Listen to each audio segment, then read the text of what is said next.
The underestimation. Admiral Xerath of the Celestial Dominion stood on the command bridge of his flagship, the Eternal Glory, his 8-fingered hands clasped behind his broad back. His scaled skin caught the light of the tactical displays as he studied the approaching vessels with growing amusement.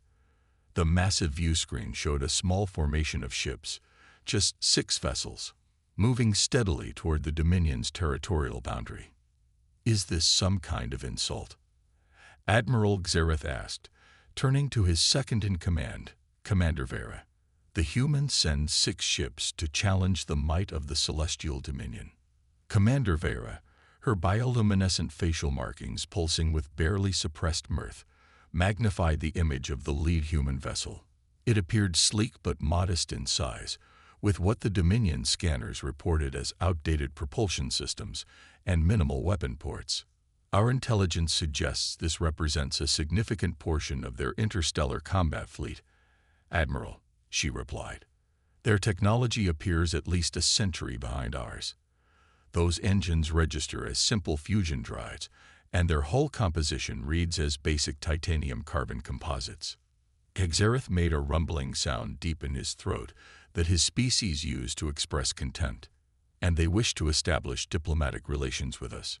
With this, he gestured dismissively at the display. The smallest defensive outpost in our territory fields at least 40 warships. The bridge crew, representing 7 of the Dominion's 23-member species, exchanged knowing glances.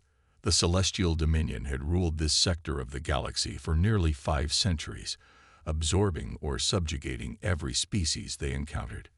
None had ever posed a significant challenge to their military supremacy. Perhaps we should hear what they have to say, Admiral, suggested Science Officer Malira, a methane breather whose environmental suit hummed softly as she approached. Our preliminary analysis of their communication systems shows unusual sophistication. Their translation matrices are remarkably advanced for a species we have not previously encountered. Xerath waved a dismissive hand. A single advanced system doesn't make them worthy of respect. Prepare for their delegation. Let's see what these primitives have to say. The diplomatic hall had been prepared with minimal ceremony. The Dominion didn't believe in wasting resources on species that hadn't yet proven their worth. The human delegation, 4 representatives in simple dark blue uniforms with modest silver insignia, was escorted in by Dominion security drones. Their lack of ornate dress or ceremonial weapons was yet another sign of their apparent lack of sophistication in Xerath's eyes. The human leader stepped forward. She was of average height for a human, with bronze skin and calm, observant eyes that revealed nothing despite the barely hidden disdain from the Dominion representatives. She maintained a dignified posture as she addressed them.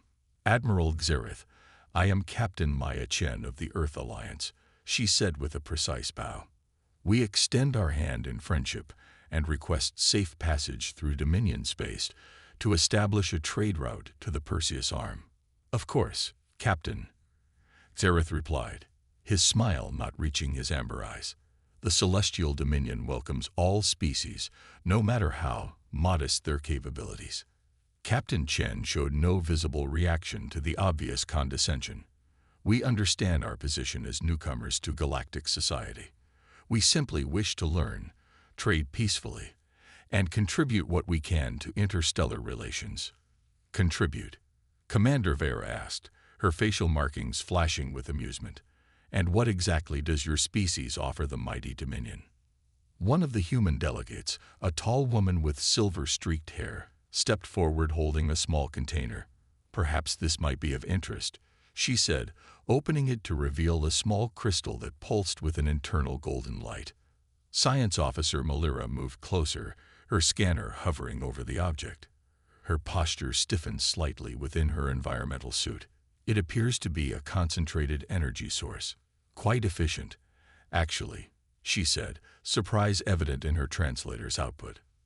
Xerath glanced at the readings and shrugged. An interesting trinket. Our scientists might find it worthy of study. He gestured to an aide who took the container and placed it on a nearby examination table. We have prepared quarters for your delegation during your visit, Xerath continued, his tone dismissive. My aide will show you to your accommodations. We will continue formal discussions tomorrow. Captain Chen bowed again. We appreciate your hospitality, Admiral. As the humans departed, escorted by Dominion security, Commander Vera leaned toward Xerath. Did you see their outdated communication devices? It's like watching children playing with toys. Indeed, Xerath replied, watching the humans exit.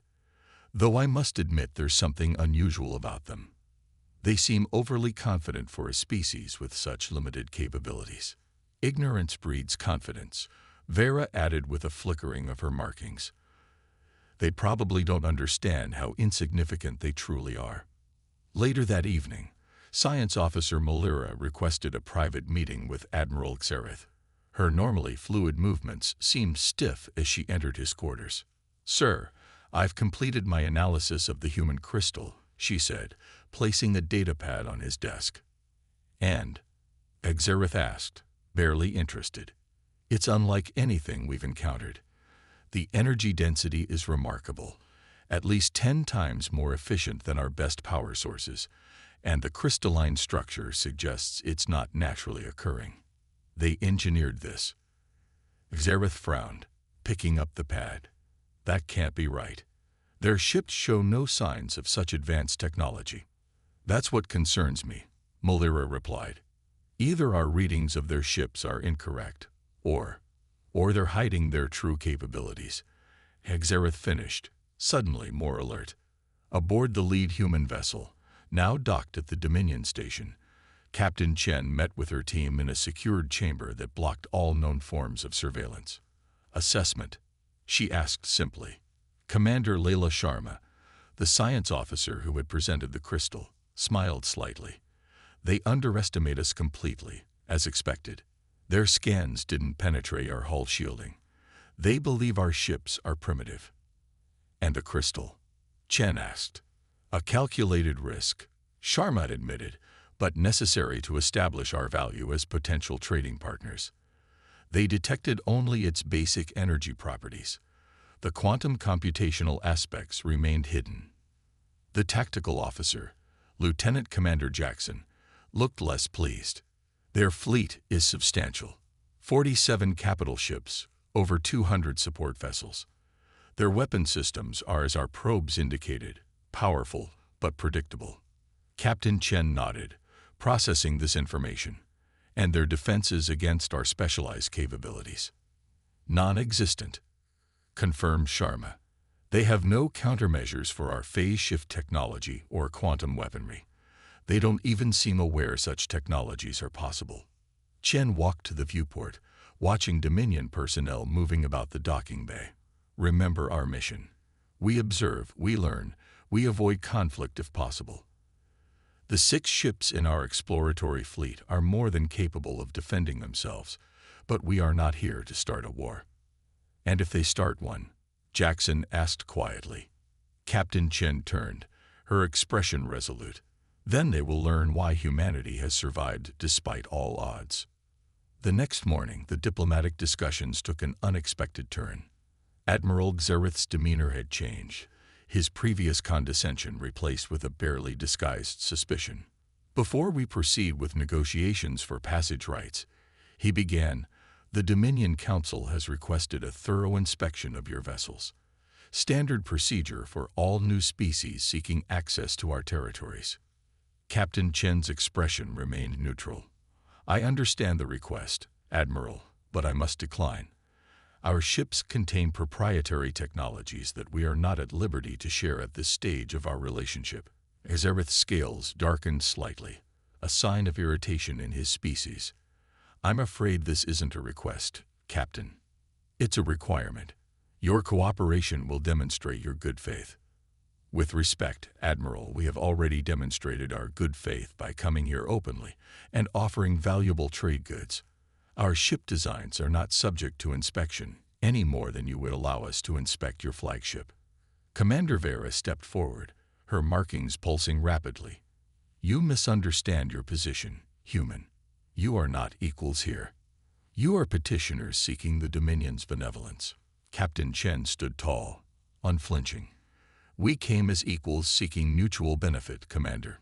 If the Dominion sees us otherwise, perhaps we have nothing further to discuss. The tension in the room became palpable as Xerath's eyes narrowed to slits. I strongly advise you to reconsider, Captain. The Dominion's patience has limits. As does ours, Admiral, Chen replied calmly. We will return to our vessels and depart your space immediately if our autonomy cannot be respected. As the human delegation prepared to leave, Xerath raised a hand. One final offer, Captain. Surrender your ships for inspection, or we will be forced to consider your refusal an act of hostility. Captain Chen paused at the doorway, turning back to face the Admiral. That sounds remarkably like a threat, Admiral Xerath. I sincerely hope it is not. Back aboard her ship, the Intrepid, Captain Chen wasted no time. Battle stations. Quiet alert. Prepare for immediate departure. The bridge crew moved with practiced efficiency, their earlier tirade of technological backwardness abandoned as holographic interfaces sprang to life around them. Fleet status, Chen asked.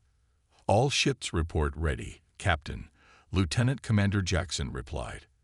The Dominion station has activated its defense grid. Their fleet is mobilizing. 18 ships already moving to intercept positions. Chen nodded grimly. Open a channel to Admiral Xerath.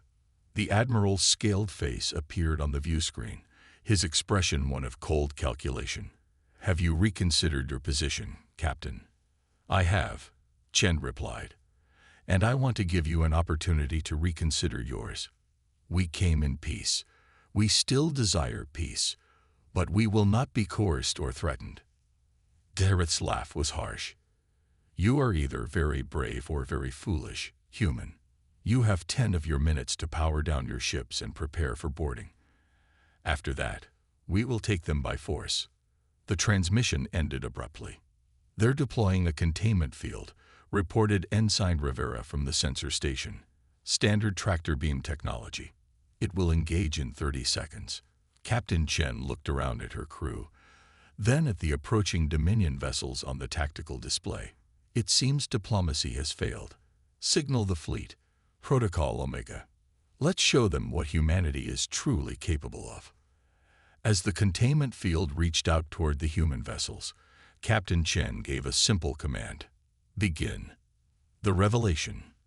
The Dominion containment field shimmered as it approached the 6 human vessels, then passed harmlessly through them, as if they weren't there. On the bridge of the eternal glory, Admiral Xerath stared in disbelief. What happened? He demanded. Why didn't the field engage? Science Officer Malira frantically analyzed the readings. The field is functioning correctly, Admiral, but it's as if the human ships aren't fully present in our dimension. Impossible. Xerath roared. Target their engines and fire. Disable those vessels now. The Dominion ships opened fire, energy weapons lancing toward the human fleet. Yet instead of the expected explosions, the beams passed through the vessels or deflected off previously invisible shields in ways that defied the laws of physics as the Dominion understood them. Aboard the Intrepid, Captain Chen observed the Dominion's futile attacks with a grim expression. Phase shifting holding at 40%. All ships report optimal defensive posture. They're adjusting their weapons, attempting to compensate, reported Jackson. Chen nodded. As expected. Execute maneuver Theta 6. The 6 human ships suddenly accelerated to speeds the Dominion sensors could barely track, their formation splitting into 3 pairs that weaved through the much larger alien fleet with impossible precision. As they moved, small objects detached from each human vessel. On the eternal glory, alarms blared as Dominion sensors detected the objects. Projectile weapons? Xerath demanded. No, sir, replied the weapons officer, confusion evident in his voice. They appear to be drones of some kind. Hundreds of them. The tiny drones, each no larger than a human hand, swarmed around the Dominion vessels. Wherever they touched the hulls, the mighty warship's systems began to fail in cascading patterns. Some kind of electronic warfare, Commander Vera realized too late. They're compromising our systems. Impossible. Xerath insisted again, but the evidence was undeniable as section after section of his fleet reported critical failures. Weapons went offline. Engines sputtered and died. Communication systems dissolved into static.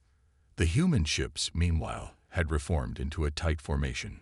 Soft golden light began to emanate from their hulls, connecting them in a web of energy that pulsed with increasing intensity. Science Officer Melira stared at her readings in fascination and horror.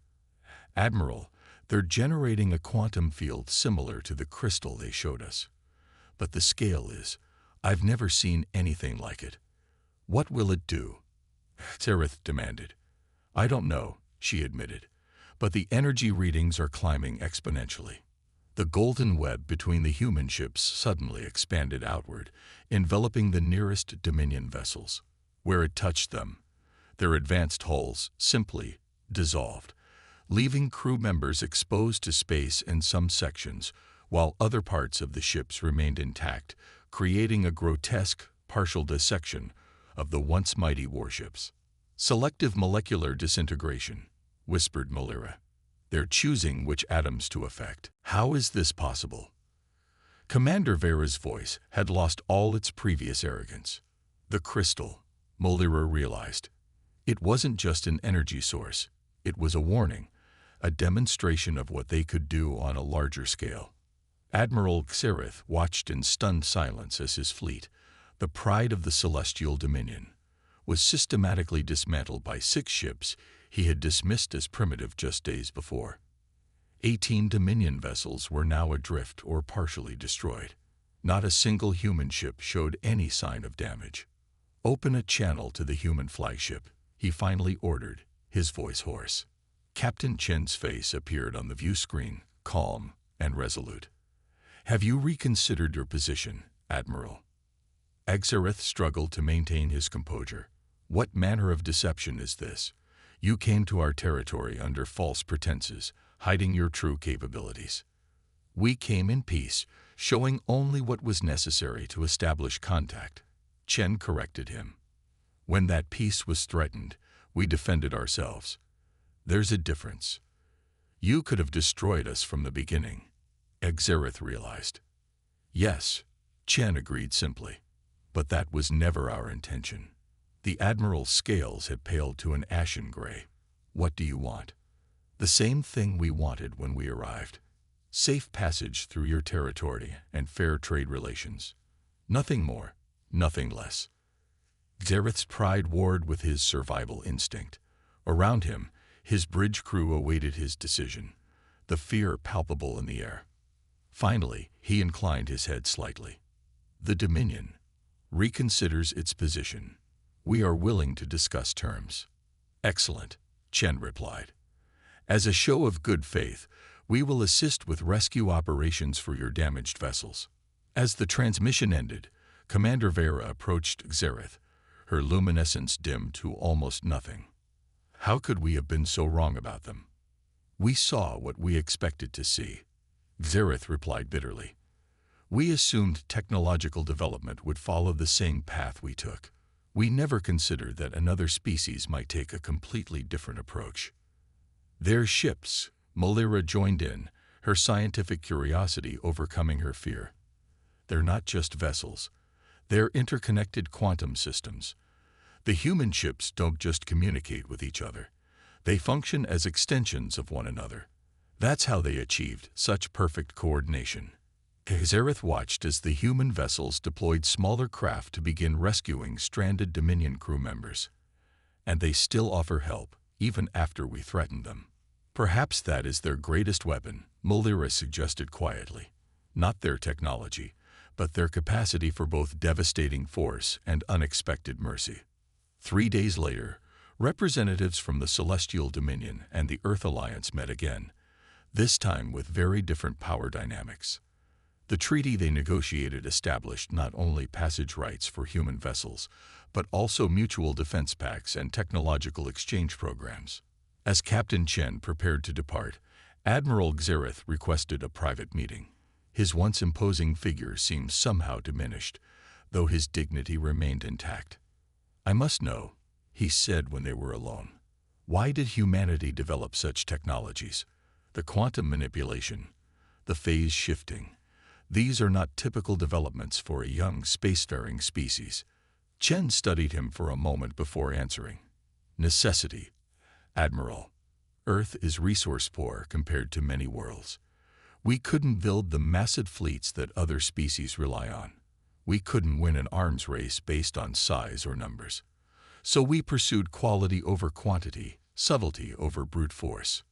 And the deception, arriving in ships that appeared primitive." A small smile touched Chen's lips. "That wasn't deception, it was prudence. Humanity has encountered other advanced civilizations before the Dominion. Not all meetings went peacefully.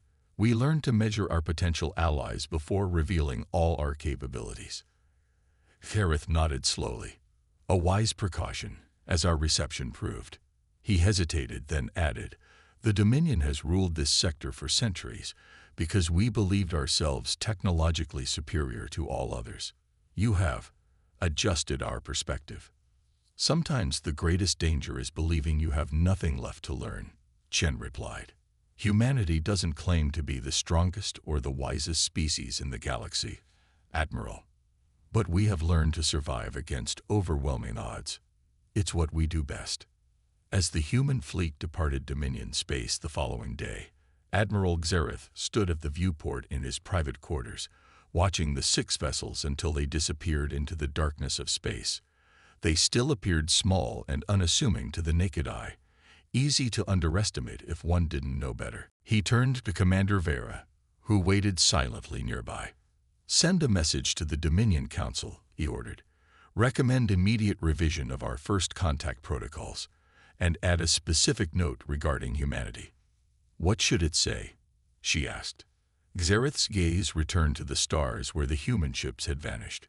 "It should say, never judge a species by the size of their fleet or the appearance of their technology. The most dangerous opponents are often those who have no need to flaunt their power." Vera's markings pulsed in acknowledgement as she departed to carry out his orders.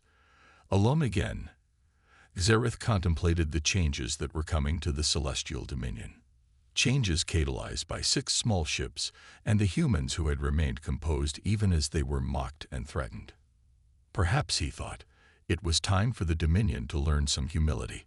After all, if humans could hide such power behind a facade of simplicity, what other wonders and dangers might await them in the vast galaxy they had once thought they understood? The answer, he suspected, would change everything.